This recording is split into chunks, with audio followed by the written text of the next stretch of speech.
अस्सलाम वालेकुम dear students. Wave nature को यानी इलेक्ट्रोमैग्नेटिक वेव को हम एज अ पार्टिकल तो देख ही चुके हैं। आज हम देखेंगे कि अगर हम पार्टिकल्स की वेव नेचर को डिस्कस करना चाहें तो उसको कैसे डिस्कस कर सकते हैं। तो आज के मेरे टॉपिक का नाम है wave nature of the particles. इससे पहले हम ये पढ़ चुके हैं कि हमारे पास जो लाइट है वो इलेक्ट्रोमैग्नेटिक वेव है और ये दोनों फेनोमेना इसके अंदर दोनों फेनोमेना पाए जा सकते हैं। यानी दोनों फेनोमेना में क्या हो सकते हैं कि लाइट एज अ वेव भी बिहेव करती है और लाइट एज अ पार्टिकल भी बिहेव करती है। ऐसे नेचर को डुअल नेचर बोला जाता है या ऐसे वेव के बिहेवियर को dual nature of the wave बोला जाता है। तो अब हम क्या कहते हैं कि अगर हमारे पास ये सारी बातें इलेक्ट्रोमैग्नेटिक वेव अगर पार्टिकल के तौर पे बिहेव करती है तो क्यों ना हम पार्टिकल्स को लें और उनको एज अ वेव के तौर पे उनके फिनोमेना को स्टडी करें। तो हमारे पास assuming symmetry in the nature, the French physicist Louis de Broglie proposed in 1924 that the particle should possess wave like properties. ठीक है, and mind that from the particle I means that the particle like electron. I am taking electron as a particle. Okay. Now first of all we know that P equals to h over mv. So from the de Broglie equation हम de Broglie equation हम यहाँ पे देखते हैं कि de Broglie ने हमें क्या रिलेशन बताया। हम इसकी वैल्यू को यहाँ पे पुट करेंगे। हमें पता है मोमेंटम की वैल्यू क्या होती है, p equals to m we.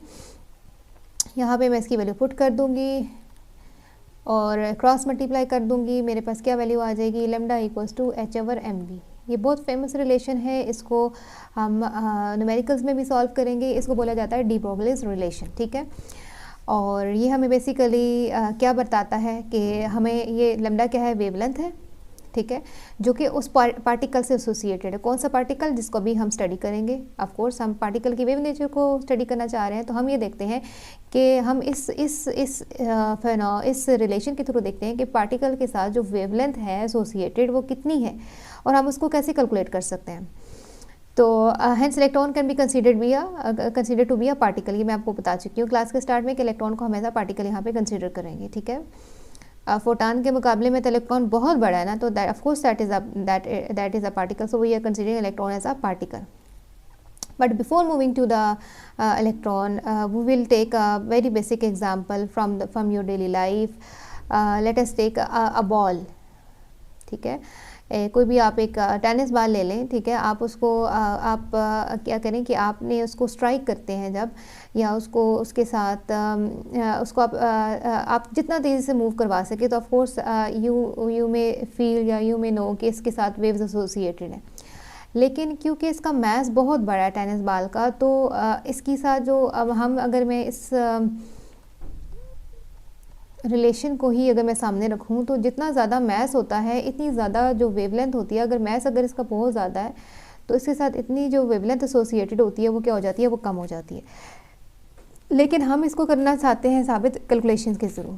तो अभी हम क्या देखेंगे कि मेरे पास तब तक रिज़ल्ट की कोई भी वेरिफिकेशन नहीं आ सकती जब तक मैं उसके साथ कंपैरिजन डेवलप ना कर दूं। तो मैं दो कंपैरिजन डेवलप करती हूँ जी, कि मेरे पास एक कंपैरिजन में एक मेरे पास पार्टिकल है इलेक्ट्रॉन और एक मेरे पास पार्टिकल है बुलेट। मैं इन दोनों की एग्जांपल को देखती हूँ कि हमारे पास इसमें से वेव फिनोमेना दोनों पार्टिकल्स हैं, लेकिन दोनों में हमारे पास किस में वेव फिनोमेना जो है वो डोमिनेंट है। हमने यहाँ पे बुलेट की एग्जांपल क्यों ली, बिकॉज वी ऑल नो कि बुलेट जो है अपने टारगेट के पास इन नो टाइम ह्यूमन अगर आप एज अ ह्यूमन अगर उसको ऑब्जर्व करें, नो टाइम आपके पास बुलेट फायर होता है और अपने टारगेट तक पहुंच जाता है। ठीक है, human I can not detect और सी इट कमिंग। तो हमारे पास इस वजह से जो हम फास्टेस्ट चीज़ ऑब्जर्व कर सकते हैं अपनी डेली लाइफ में वो एक बुलेट है। ठीक है, राइफल बुलेट है जो हम कह सकते हैं कि हाँ हमने उसको ऑब्जर्व किया है कि हमारे पास ये फास्टेस्ट चीज़ है जिसको हमने अपनी आंखों के सामने we try to observe, we see the things destructing through the bullet. तो ये हमारे पास बड़ी, हम इसको इमेजिन करते हैं कि हमारे पास एक फास्ट पार्टिकल है। ठीक है, सो दैट इज़ वाई हम बुलेट का एक क्या करेंगे, कंपैरिजन डेवलप करेंगे किसके साथ, इलेक्ट्रॉन्स के साथ, और हम उसकी वेवलेंथ को दोनों को कंपेयर करके हम देखेंगे कि कहाँ पे कोई डोमिनेंट बिहेवियर आ रहा है। तो हम इसी इक्वेशन में पुट करते हैं lambda equals to h v. हमारे पास एच हमारे पास फेमस प्लैंक्स कांस्टेंट की वैल्यू है, ये आपको बहुत अच्छी तरीके से मेमोराइज होनी चाहिए यूनिट्स के साथ। अपने इसकी वैल्यू पुट कर दी, मैथ की वैल्यू पुट कर दी। बुलेट का मैथ कितना है, बुलेट टू बुलेट वेरी करता है। ऑफकोर्स हम जो बुलेट ले रहे हैं उसका मैथ है जी 2 एक्सपोनेंट -2 kg में बुलेट का मैथ जो है वो इतना है। हमारे पास इसकी जो है स्पीड है एस्टिमेटेड वो कितनी है 330 मीटर पर सेकंड। तो हमारे पास जो वेवलेंथ की वैल्यू आई है, वेवलेंथ इसके साथ जो एसोसिएटेड हमने वेवलेंथ कैलकुलेट की वो है 1 एक्सपोनेंट -34, यानी बहुत स्मॉल वेवलेंथ है ये। अगर देखा जाए, अगर उसको लाइक यानी कि वेवलेंथ एसोसिएट तो कर रही है ना, जाहिर है। मतलब वेवलेंथ का मतलब ये है कि यानी कि इसका रिजल्ट आने का मतलब ये है कि इसके साथ ऑफकोर्स ये इतना तेज़ी से मूव कर रहा है तो कोई ना कोई वेव्स तो एसोसिएट हो रही है।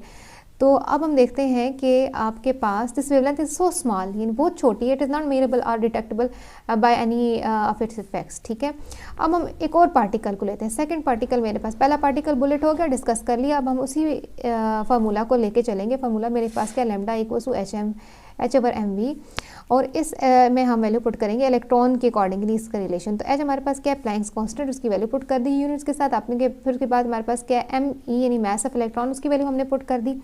और फिर हमारे पास क्या है, v स्पीड जो होती है इलेक्ट्रॉन की वो बहुत फास्ट होती है, लेकिन लेस होती है फोर्स स्पीड ऑफ लाइट से या इलेक्ट्रोमैग्नेटिक वेव से।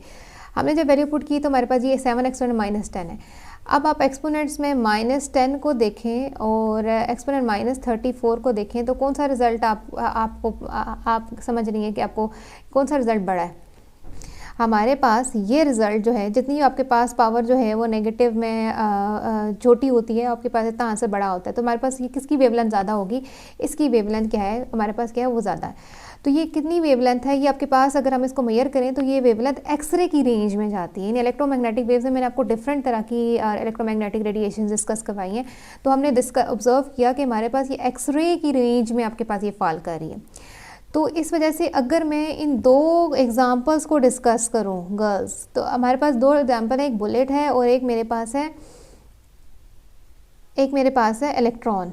ठीक है, इन दो एग्जांपल्स को डिस्कस करूं तो किस में डायफ्रैक्शन फिनोमेना डोमिनेट होगा। ऑफकोर्स जो इलेक्ट्रोमैग्नेटिक वेव की कैटेगरी में पास हो रहा है या उसमें गिर रहा है, ऑफकोर्स जिसकी वेवलेंथ जो है वो ज़्यादा आ रही है। तो किसकी ज़्यादा आ रही है, इलेक्ट्रॉन की। तो उसमें जो है, और इसका ऑफकोर्स मैस भी कम है, इसकी स्पीड भी ज़्यादा है, तो इसमें जो वेव फिनोमेना है वो क्या होगा, डोमिनेट होगा।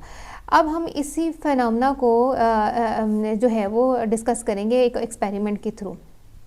तो वेव के जो फेनोमेनाज होते हैं वो पहले आपको पता होना चाहिए कि वेव में कौन कौन से फेनोमेना से हमें पता चलता है कि आपके पास ये वेव नेचर है या वेव जो आपका पार्टिकल है वो एज अ वेव बिहेव कर रहा है।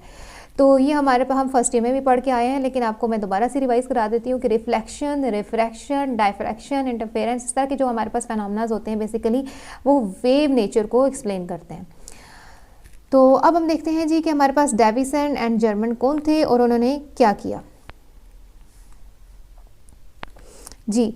अब आप यहाँ पे इस एक्सपेरिमेंट से देख रहे हैं कि हमारे पास यहाँ पे एक फिलामेंट है, ठीक है, और इलेक्ट्रॉन गन है, जिसमें से हमने क्या कर दिया, फास्ट मूविंग इलेक्ट्रॉन यहाँ से क्या हुए, यहाँ से हमने यहाँ से फास्ट मूविंग इलेक्ट्रॉन्स को हीटअप करके आपने क्या कर दिया, निकाला इलेक्ट्रॉन गन से।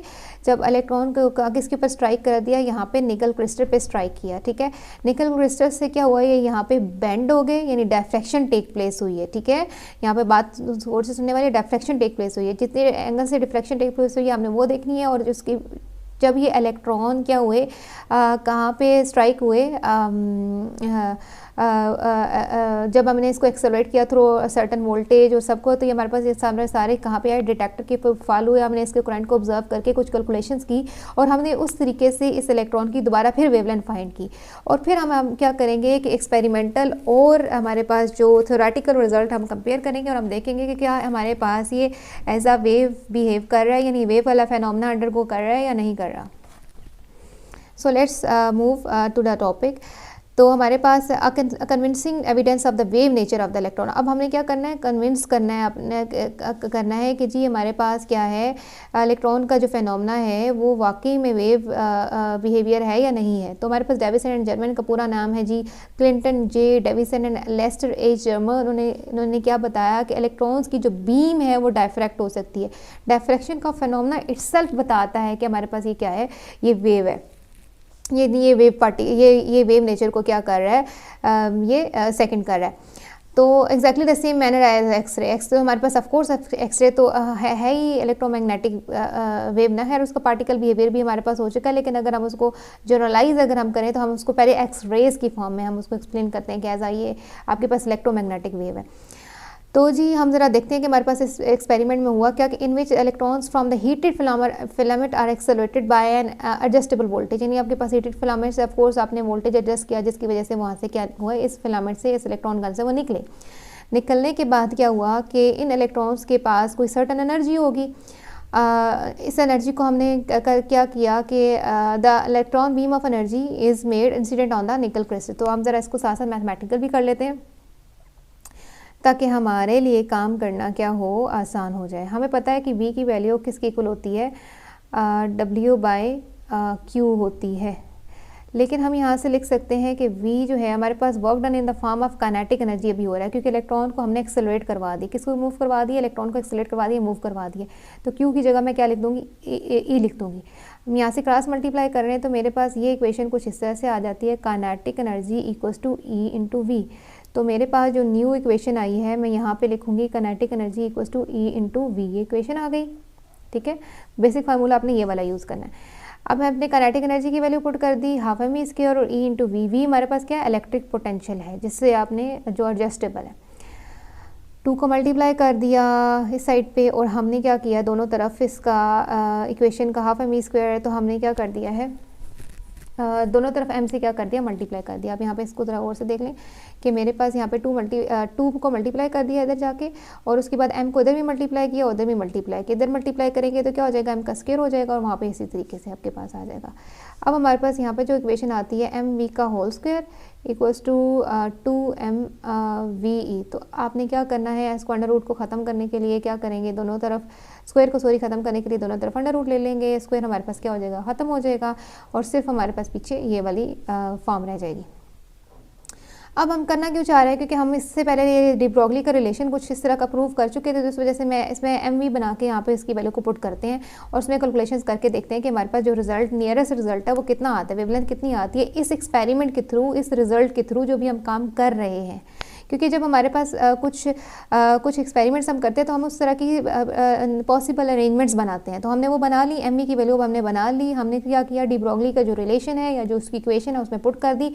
एम ई की वैल्यू क्या आई है, 2m/v m/v और E, जहाँ पे हमारे पास m mass है इलेक्ट्रॉन का, हमारे पास V क्या है, इलेक्ट्रिक पोटेंशियल जो कि हमने दिया हुआ है अभी फिलहाल इस पूरे एक्सपेरिमेंट में। E इसके ऊपर चार्ज की वैल्यू है, और H हमारे पास प्लैंक्स कांस्टेंट है। सारी वैल्यूज़ को जब हमने पुट किया तो हमारे पास ये रिजल्ट आया। अभी मैं आपको पहले भी बता चुकी थी कि जब तक हमारे पास एक कंपैरिजन में रिज़ल्ट नहीं आता हम उसमें कुछ भी कोई बात नहीं कर सकते, ठीक है। तो हम कहते हैं जी कि हमारे पास ये जी इसमें एंगल कितना हुआ जी, सपोज हमारा हमने ये जो सारी अरेंजमेंट है ये हमने यहाँ पे आपके पास देखे ना, डायफ्रैक्ट किसी न किसी एंगल से हुआ है ना, तो हमने जो ग्लैंसिंग एंगल या जो हमने देखा कि डायफ्रैक्शन का फिनोमेना हुआ है, सपोज हमारे पास वो कितने, उसमें हमने जब कैलकुलेट किया तो 65 डिग्री तकरीबन हमारे पास इतने फिनोमेना से हुआ है।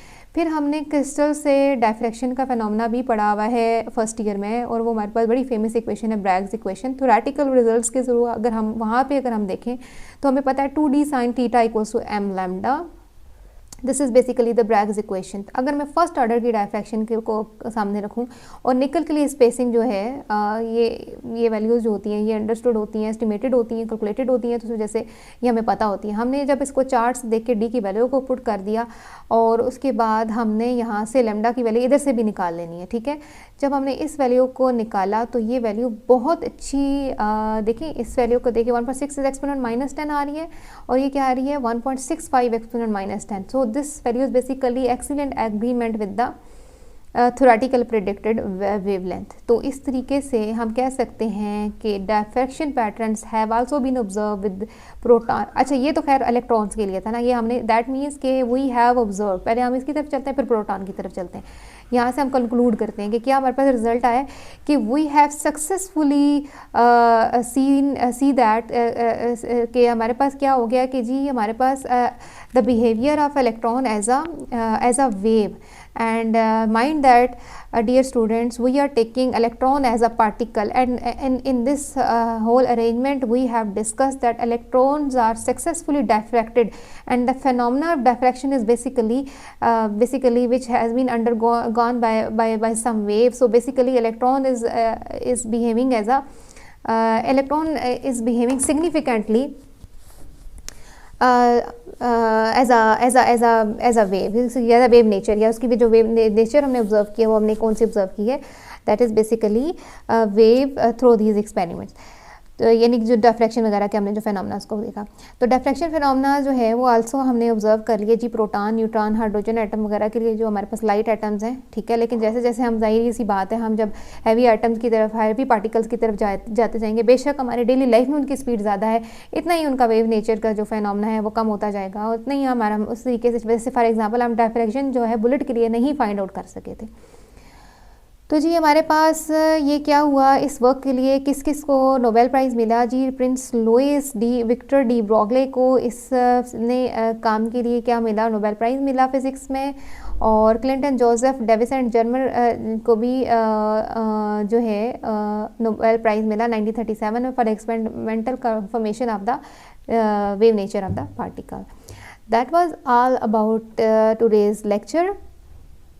Today we have successfully understood about the wave nature of the particle।